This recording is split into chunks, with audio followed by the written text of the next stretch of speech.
Good morning, I'm Aaron Rose, principal of Holmes Elementary, and this morning I chose to read The Lorax by Dr. Seuss. At the far end of town where the grickle grass grows, and the wind smells slow and sour when it blows, and no bird ever sings excepting old crows, is the street of the lifted Lorax.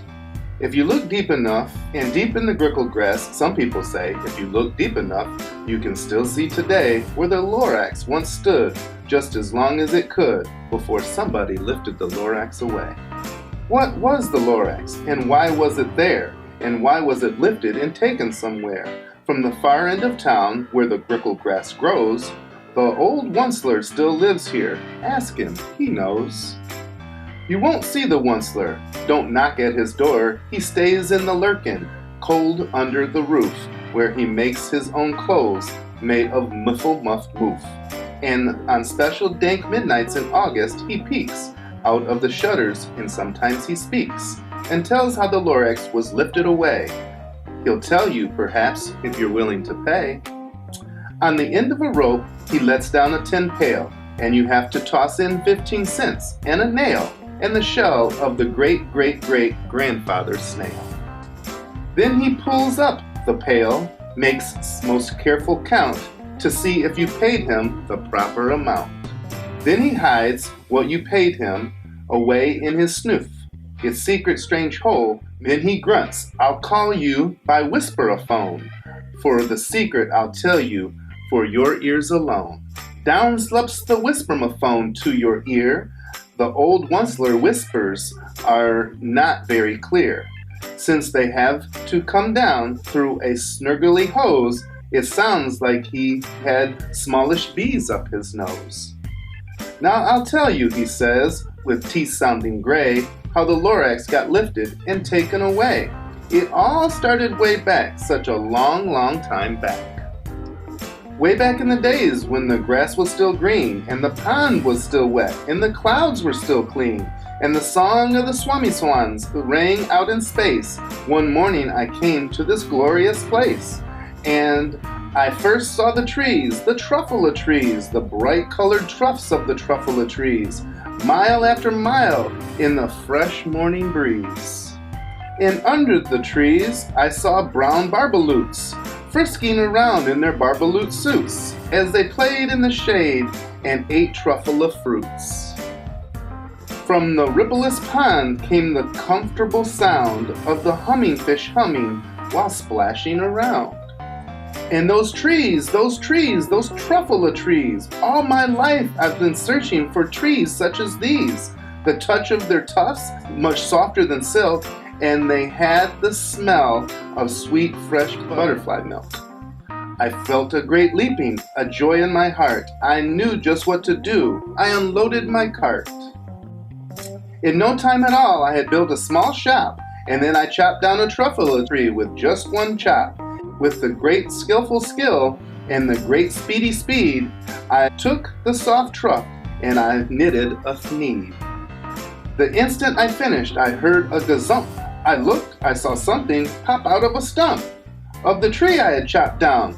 It was sort of a man. Describe him? That's hard. I don't know if I can. He was shortish and oldish and brownish and mossy, and he spoke with a voice that was sharpish and bossy. Mister, he said, with a sawdusty sneeze, I am the Lorax. I speak for the trees. I speak for the trees have no tongues. I am asking you, sir, at the top of my lungs. He was very upset and he shouted and puffed, What's that thing you've made out of truffula tufts? Look, Lorax, I said, there's no need to cause alarm. I chopped just one tree. I'm doing no harm. This thing is a thneed. A thneed is a fine something that all people need. It's a shirt, it's a sock, it's a glove, it's a hat. It has other uses, yes, far beyond that. You can use it for carpets, for pillows, for sheets, or curtains, or covers, for bicycle seats.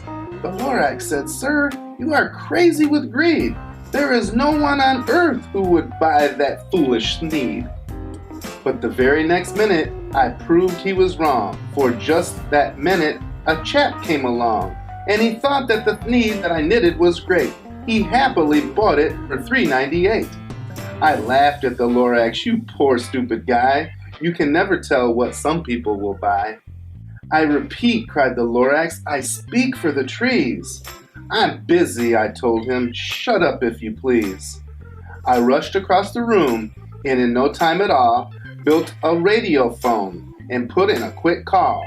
I called my brothers, my uncles, and aunts. I said, listen here, here's a wonderful chance for the whole Onceler family to get mighty rich. Get over here fast, take the road to South Niche. Turn left on Weewonkin, sharp right at South Stitch. And then, at no time at all, in the factory I built, the Onceler family was working full tilt. We were all knitting needs, just as busy as bees, to the sound of the chopping of truffula trees. Then, oh baby, oh, how my business did grow. Now chopping one tree at a time was way too slow. So I quickly invented a super axe hacker, which whacked off 4 truffula trees in just one smacker. We were making needs 4 times as fast as before, and that Lorax, he didn't show up anymore. But the next week, he knocked on my new office door. He snapped, I'm the Lorax, I speak for the trees, which you seem to be chopping as fast as you please. But I am also in charge of the brown barbaloots, who played in the shade in their barbaloot suits, and happily lived eating truffula fruits. Now, thanks for your hacking my trees to the ground, there's not enough truffula fruit to go around, and my poor barbaloots are getting the crummies because they have gas and no food in their tummies. They love living here, but I can't let them stay. They'll have to find food, and I hope that they may. Good luck, boys, he cried, and he sent them on their way. I, the Onceler, felt sad as I watched them all go, but business is business, and business must grow, regardless of crummies and tummies, you know. I meant no harm, I most truly did not, but I had to grow bigger, so bigger I got. I biggered my factories, I biggered my roads, I biggered my wagon, I biggered my loads. Of the needs I shipped out, I was shipping them forth to the south, to the east, to the west, to the north. I went right on biggering, selling more needs, and I biggered my money, which everyone needs. Then again he came back. I was fixing some pipes when that old nuisance Lorax came back with more gripes. I am the Lorax. He coughed and he whiffed. He sniffed and he snuffled. He snargled and sniffed. Onceler, he cried with a crovacious croak. Onceler, you're making some smogulous smoke. Oh, poor swami swans. Why, they can't sing a note. No one can sing with smog in his throat.